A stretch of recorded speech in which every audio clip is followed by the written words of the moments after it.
샬롬, 주님의 이름으로 인사드립니다.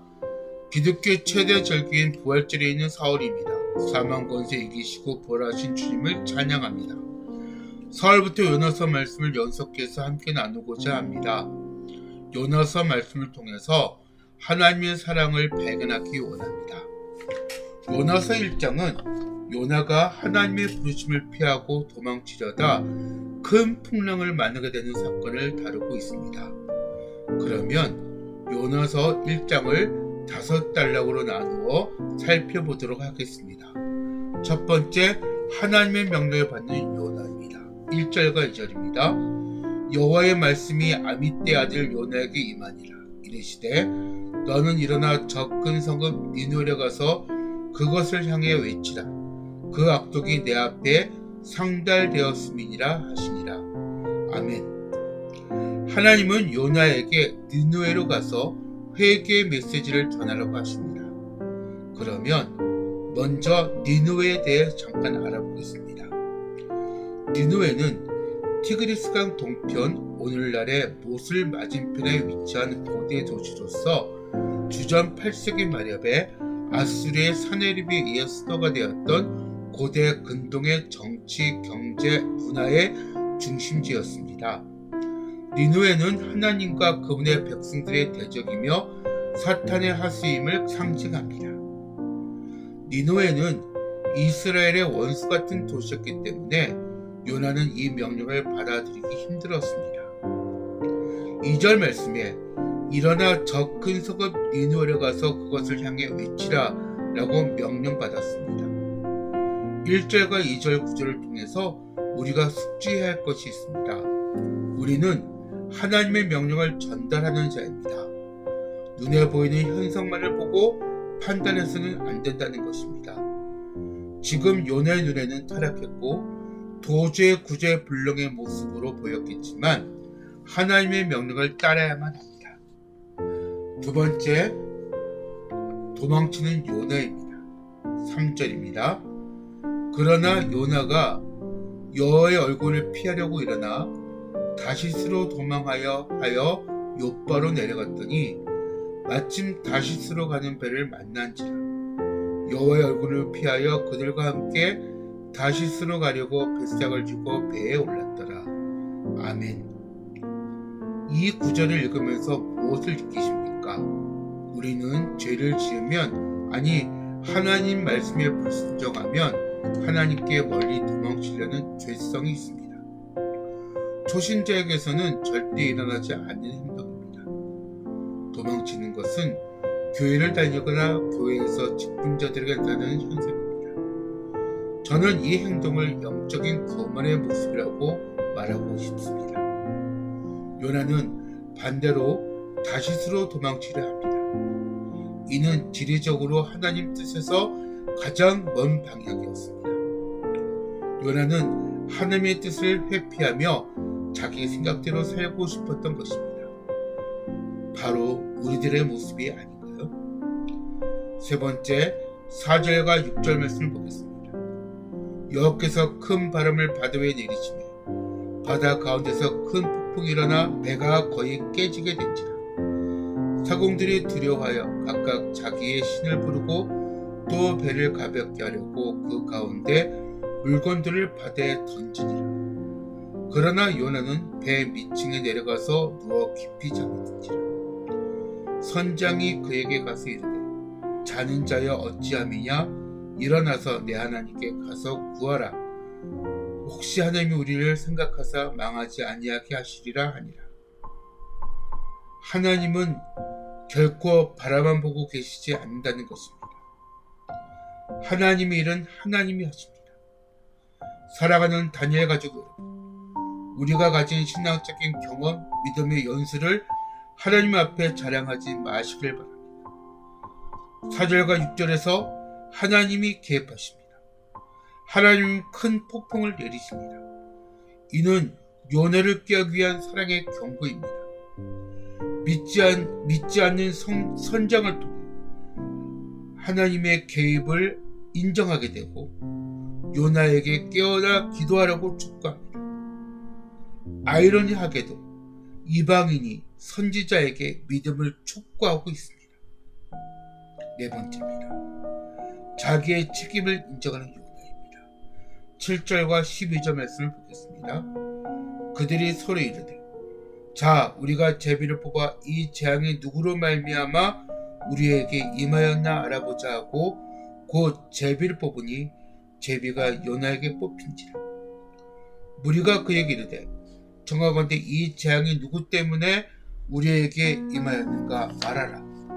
네 생업이 무엇이며 네가 어디서 왔으며 내 나라가 어디며 어느 민족에 속하였느냐 하니 그가 대답하되 나는 히브리 사람이요 바다와 육지를 지신 하늘의 하나님 여호와를 경외하는 자로라 하고 자기가 여호와의 얼굴을 피함인 줄을 그들에게 말하였으므로 무리가 알고 심히 두려워하여 이르되 네가 어찌하여 그렇게 행하였느냐 하니라.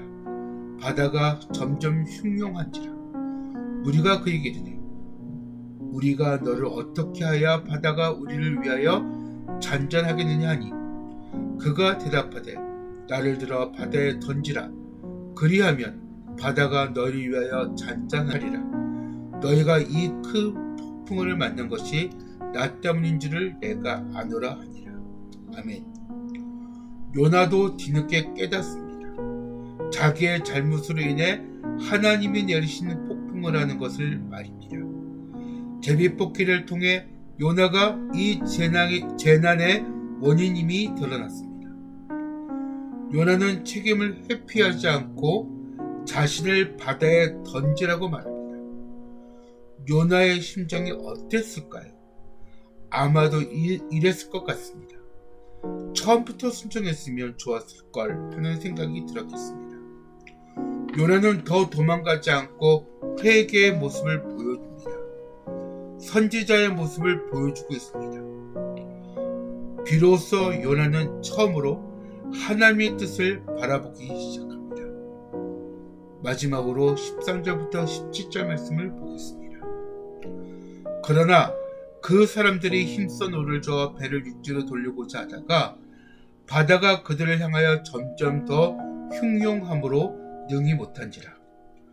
무리가 여호와께 부르짖어 이르되 여호와여 구하고 구하오니 이 사람의 생명 때문에 우리를 멸망시키지 마옵소서. 무지한 피를 우리에게 돌리지 마옵소서.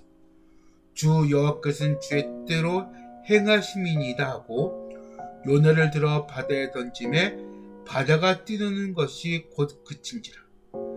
그 사람들이 여호와를 크게 두려워하여 여호와께 제물을 드리고 소원을 하였더라. 여호와께서 이미 큰 물거리를 예비하사 요나를 삼키게 하셨으므로 요나가 밤낮 3일을 물고 물고기 뱃속에 있으니라. 아멘. 요나가 바다에 던지자 폭풍이 잦아들고 선원들은 하나님을 경외합니다. 하나님은 하나님 자신이 그 일을 성취하십니다. 복음을 전하지 않더라도 주위의 환경을 통해 하나님의 일하심을 보게 하십니다. 하나님은 요나를 그냥 두지 않으시고 큰 물고기를 준비해 요나를 삼키게 하십니다. 여기서 하나님의 사랑을 다시 한번 확인하시기 바랍니다. 하나님의 심판은 끝이 아니라 회복으로 가는 길입니다. 혹시 다니엘 가족 여러분 중에 하나님의 뜻을 알고도 나는 감당할 수 없어요 하면서 하나님을 피해 다니는 지체들이 있으신지요? 하나님께서 나를 부르실 때 나의 부족함과 연약함을 다 아시고 부르십니다. 우리의 부르심은 무엇을 하려고 부르신 것이 아니라 순종하려고 부르셨다는 사실을 잊지 마시기 바랍니다. 그러므로 하나님께서 소명을 주셨을 때 못한다고 회피하지 마시고 순종하는 믿음을 가지시기 바랍니다. 그래서 하나님께서 먼저 부르신 이유를 통해 세상 속의 축복의 통로로 살아가시기를 주님의 이름으로 간절히 축원드립니다. 기도하겠습니다. 사랑해 주님 감사드립니다. 사망 권세 이기시고 부활하신 사울을 보내게 하심을 감사드립니다. 주님, 오늘 요나스를 통해서 하나님 앞에서 우리가 어떤 자세로 믿음의 생활을 해야 하는지를 깨닫게 해주시고 세상 속에서 하나님의 축복의 통로로 살아갈 수 있도록 인도해 주시옵소서. 나를 통해 하나님의 일하심을 자랑하는 우리가 되게 하여 주옵소서. 감사드리며 예수님의 이름으로 기도합니다. 아멘. 광고하겠습니다. 4월 21일부터 4월 25일까지 필리핀 선교에 다녀왔습니다. 제가 소속된 대한예수교장로회 대신총회 서울 노회원으로 다녀왔습니다. 하나님 은혜 가운데 일정을 잘 마무리했습니다. 5월 18일 작은교회 청년의 밤을 개최합니다. 함께 만들어가요. 품는교회 김영하 목사님께서 우리 청년들을 위해 귀한 말씀을 전하십니다. 연합 찬양팀의 찬양도 기대하세요. 세 번째, 8자 단기 선교지 답사를 다녀왔습니다. 단기 선교를 통해 기도해 주세요. 자세한 내용은 포스터를 참조하시기 바랍니다. 다니엘 가족 여러분, 여러분들은 하나님의 축복의 통로임을 잊지 마세요. 계절의 여왕인 5월에 만나요. 샬롬.